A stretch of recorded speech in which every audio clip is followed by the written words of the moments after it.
जिस तरह मुख्तलिफ बिजनेस में या आप कहीं इन्वेस्टमेंट करते हैं या आपकी इनकम अगर रेगुलर आ रही है या मंथली आ रही है तो उस पर भी आपकी कुछ ना कुछ गवर्नमेंट ऑफ पाकिस्तान और FBR की जानिब से कुछ टैक्सेशंस होते हैं जो ज़रूरी आपको अदा करने होते हैं, वो आपसे टैक्सेशन की मद में ली जाती हैं। तो इसी तरह से जो आपकी प्रॉपर्टी है वो भी आपका एक एसेट है और उस पर भी कुछ ज़रूरी टैक्स हैं जो कि आप पे उस पर लागू होते हैं और आपको चाहिए एज अ पाकिस्तानी शहरी होने के नाते कि आप उनकी बरवक्त अदायगी को मुमकिन कर सकें। तो आपके लिए आज की जो वीडियो है उसमें मैं आपको बताऊंगा कि प्रॉपर्टी टैक्स जो है यहाँ पे जो आपसे प्रॉपर्टी मद में लिया जाता है वो क्या है और वो कौन सी 3 टाइप्स हैं टैक्स की जो कि आपको प्रॉपर्टी की ख़रीद और फ़रोख्त करते वक्त आपको वो अदा करनी ज़रूरी है।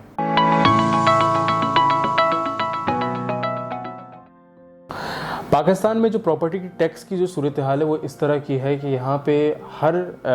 सूबे में जो है वो डिफरेंट तरीके के जो है ना या मुख्तलिफ तरीके की जो है वो टैक्सेशन की रेशोज़ हैं और वो अपने अपने हिसाब से जो है वहाँ पे वो प्रॉपर्टी पे वो जिस तरह की प्रॉपर्टी थी, अगर आपकी प्रॉपर्टी या तो आपने रेंट पे दी हुई तो उस पर एक अलग तरीके का लागू होंगे टैक्सेस, या अगर आपने सेल्फ ऑक्यूपाई की हुई तो उस पर एक अलग तरीके की टैक्सेशन इवॉल्व होती है। अब इसमें जो है वो ये है कि जो आपकी जो प्रॉपर्टी की जो एक एनुअल रेंट की जो वैल्यू निकलती है, मतलब एक एवरेज जो वैल्यू निकलती है पूरे साल के रेंट की, उसमें से वो या तो 1% की मद में आपसे वो टैक्स के तौर पे वसूल करते हैं या फिर वो एक डायरेक्ट एक फ्लैट प्राइस जो है वो आपको बता देते हैं कि हमें इनमें से ये इतनी प्राइस जो है वो टैक्स के लिए ज़रूरी होगी। वो अपने एक एवरेज कैलकुलेशन के हिसाब से जो उनके ज़रूरी जो पैरामीटर्स होते हैं उसके हिसाब से वो टैक्स की जो कीमत होती है उसको वो कैलकुलेट करके आपको सामने पेश करते हैं और वो आपको अदा करने ज़रूरी होते हैं। अगर एक्साइज टैक्सेशन और नारकोटिक्स डिपार्टमेंट सिंध की अगर उसकी बात करें तो यहाँ पे ये सूरत हाल है कि सिंध के अंदर ये सूरत हाल है कि यहाँ पे जो अगर आपने प्रॉपर्टी अपनी रेंट पे दी है या नहीं दी है उस पर यह है कि आपको जो है वो 25% जो है वो अपनी जो पूरी एनुअल रेंटल वैल्यू यानी कि जो कि पूरे साल की जो आपकी प्रॉपर्टी की जो एक रेंटल वैल्यू बनती है उनमें से 25% आपको लाजमी अदा करना होगा। अगर प्रॉपर्टी टैक्सेस की टाइप्स की बात की जाए तो यहाँ पे आपको 3 तरह के जो हैं वो प्रॉपर्टी टैक्सेस की टाइप्स देखने को मिलेंगी, जिसमें पहली है कैपिटल गेंस टैक्स यानी CGT, इसके साथ साथ कैपिटल वैल्यू टैक्स CVT और उसके साथ साथ स्टैम्प ड्यूटी भी इसमें इन्वॉल्व है। प्लस ये कि आपके पास जो आखिरी आती है वो है विद होल्डिंग टैक्स जिसको हम एडवांस टैक्स भी कहते हैं। और ये 3 टाइप जो होती हैं मेजर प्रॉपर्टी टैक्सेस की ये इन्वॉल्व होती हैं और इसमें जो है वो बायर और सेलर को अपने अपने हिसाब से जो है वो टैक्स की अदायगी करनी होती है जो उन पर लागू होगी। अगर हम पहले प्रॉपर्टी टैक्स की बात करें यानी कि कैपिटल गेंस टैक्स की, तो कैपिटल गेंस टैक्स जो है वो सेलर पे लागू होता है जो घर बेच रहा होता है। वो जब वो घर की जो कीमत उसको जब मिल जाती है तो उसमें जो उसको प्रॉफिट हुआ होता है उसमें से उसको जो है वो कैपिटल गेंस टैक्स यानी कि CGT अदा करना होता है। अब अगर हम इसकी रेशो की बात करें कि आपको कितना CGT आपको अदा करना होगा, तो फाइनेंस एक्ट 2017 के मुताबिक अगर आपने अपनी प्रॉपर्टी जो है वो आपने ख़रीदी है और उसको आप 3 साल के अंदर अंदर अगर आप बेचते हैं तो आप पे ये वाला जो टैक्स यानी CGT है वो लागू होगा। अगर इसमें आप अगर जो आपने प्रॉपर्टी ख़रीदी है उसको आपने ख़रीदने में एक बाद 1 साल के अंदर ही आपने उसको सेल आउट कर दिया है तो उस पर आपका 10% जो है वो CGT लागू होगा। अगर आप वही प्रॉपर्टी 2 साल के बाद बेच देते हैं तो उस पर आपका 7.5% होगा, जबकि तीसरे साल पे अगर आप बेचते हैं तो आपका 5%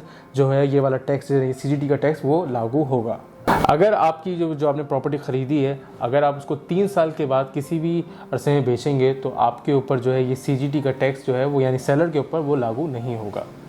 इसके बाद अगर हम दूसरी प्रॉपर्टी टैक्स की टाइप की बात करें तो वो आता है कैपिटल वैल्यू टैक्स यानी कि CVT। और ये जो CVT जो है ये आप जो घर ख़रीद रहा है यानी कि जो बायर है घर का उसके ऊपर लागू होती है। अब इसके अगर हम रेशो की बात करें तो फाइनेंस एक्ट 2006 के मुताबिक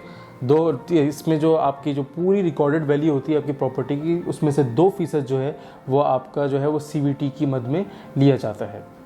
CVT का जो टैक्स है वो किन अफराद पे लागू नहीं होता है, उनमें यह है कि अगर आपके जो लाइफ पार्टनर है या फिर आपका जो स्पाउस यानी कि आपका हस्बैंड या वाइफ उन पे लागू नहीं होता। यानी कि आपका कोई भी ब्लड रिलेशन है, आपके बच्चे हैं या कोई और ब्लड रिलेशन उनके या रिलेटिव्स उनके ऊपर ये टैक्स अगर आपने उनको एज अ गिफ्ट के तौर पे ये प्रॉपर्टी दी है या अपने विरासत में दी है तो उसके ऊपर जो है ये टैक्स जो है वो लागू नहीं होता है। अब इसमें जो स्टैम्प ड्यूटी है वो बेसिकली जो है वो एक तरह का वो भी एक तरह का टैक्सेशन है और स्टैम्प एक्ट 1899 के तहत वो आपको ज़रूरी है जब आप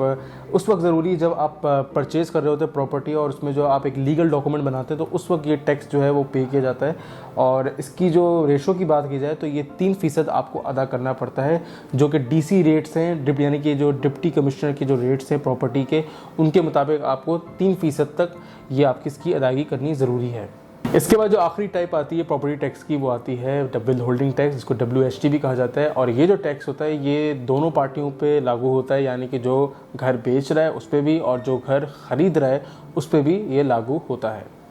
अगर इसकी रेशो की बात की जाए तो इसमें यह है कि जो घर के ख़रीदार हैं उनके ऊपर जो है वो 2% तक जो है वो विद होल्डिंग टैक्स उन पे लागू होता है, अगर वो उसकी जो फ़ाइल है वो इनकम टैक्स रिटर्न में जमा करा देते हैं। अगर वो नहीं जमा कराएंगे तो उन पे ये 4% तक लागू होगा। वो घर के ख़रीदार जो कि घर ख़रीद रहे हैं और उसकी जो कीमत है उसकी वो 40 लाख से ज़्यादा है, उनके ऊपर भी ये जो विद होल्डिंग टैक्स है वो लागू होता है।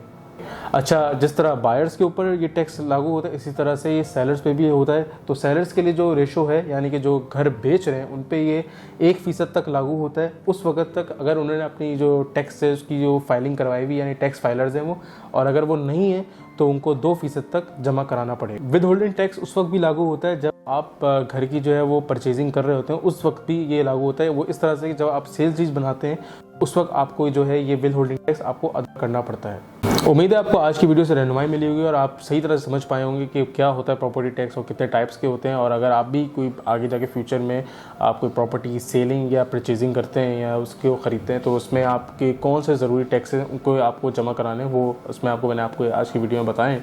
अगर आपको मज़ीद प्रॉपर्टी टैक्सेशन के हवाले से जानना है तो आप हमारे दिए गए नंबरों पर भी रब्ता करके हमारे नुमाइंदे इस बारे में मज़ीद मालूमात हासिल कर सकते हैं। साथ ही आप हमारे जो है वो यूट्यूब चैनल है उसको ज़रूर सब्सक्राइब करें और साथ में बेल आइकन ज़रूर प्रेस करें। और साथ ही अगर आपको ये वीडियो पसंद आई है तो उसको ज़रूर लाइक करें। इसके अलावा हमारे सोशल मीडिया पेजेस को भी फॉलो करना ना भूलें।